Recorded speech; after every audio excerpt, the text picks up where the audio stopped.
The head of the European Union is heading to Kyiv today, vowing to help that war-torn country rebuild following Vladimir Putin's brutal invasion. This as Ukrainian troops continue to push back Russian forces in a key region. For more, let's bring in Mick Mulroy, ABC News national security and defense analyst. Mick, good to see you. Ukraine is celebrating, and rightfully so, the liberation of 150,000 people from Russian occupation. U.S. officials say that during their retreat, many Russian troops actually fled back over the border into Russia. So where do you think things stand right now?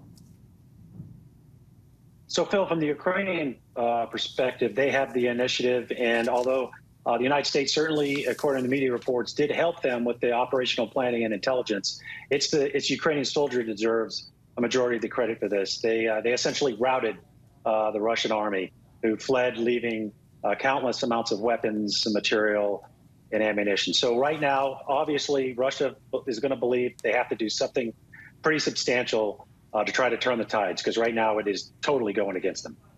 White House spokesperson John Kirby says there is a clear, in his words, shift in momentum in the war in Ukraine right now because of this counteroffensive. So, you know, we know that this is a marathon and not a sprint when there's this kind of war and you're being attacked like this. But how much of an effect do you think this counteroffensive will have on where the war is headed right now?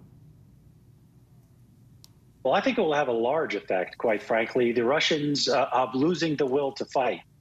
They are doing things like going to mines and essentially forcing every miner to be conscripted in the army and sending them to Ukraine. They're having a hard time getting people to sign up, even when they're conscripted.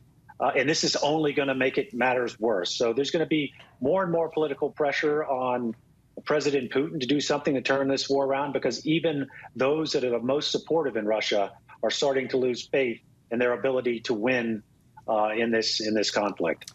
I'm curious, Mick, do you think this is a dangerous point after this counteroffensive? Because if history is any indicator, we've seen in other places like Grozny, when something like this happens, you know, Vladimir Putin can just start lobbing missiles and destroying places. Are we at a point where we're at risk, the Ukrainians are at risk for that because of this counteroffensive?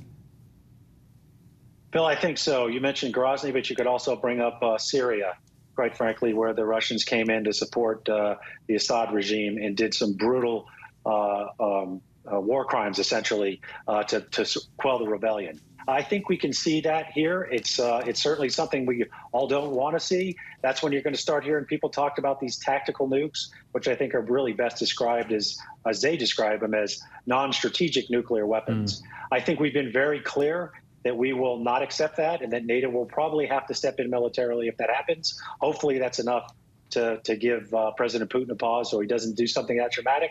But it does not look like he can do something to turn this around on the conventional military side. They just don't look like they're capable. So the Ukrainians say when the Russians surrendered, when the forces surrendered and left during this counteroffensive, they left more weapons systems, ammunition, and equipment than Ukraine actually got from many NATO countries. That's kind of a big deal, showing some of it off there.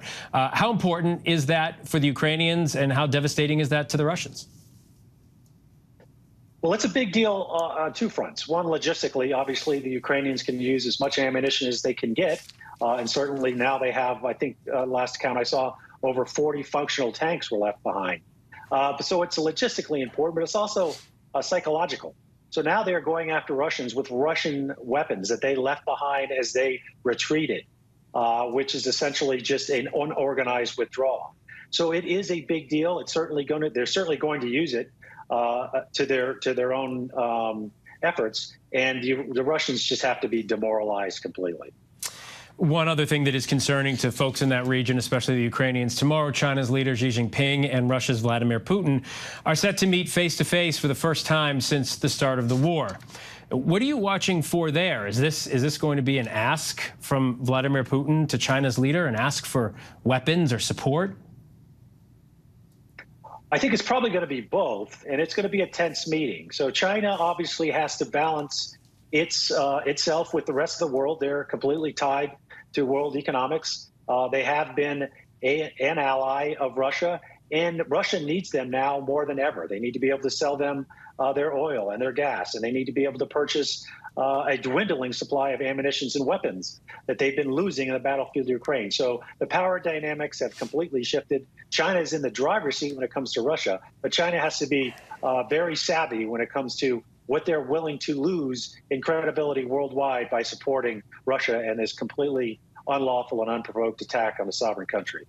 Mick Mulroy, always a great talking to you. We do thank you for being with us today as well. Hi, everyone. George Stephanopoulos here. Thanks for checking out the ABC News YouTube channel. If you'd like to get more videos, show highlights, and watch live event coverage, click on the right over here to subscribe to our channel. And don't forget to download the ABC News app for breaking news alerts. Thanks for watching.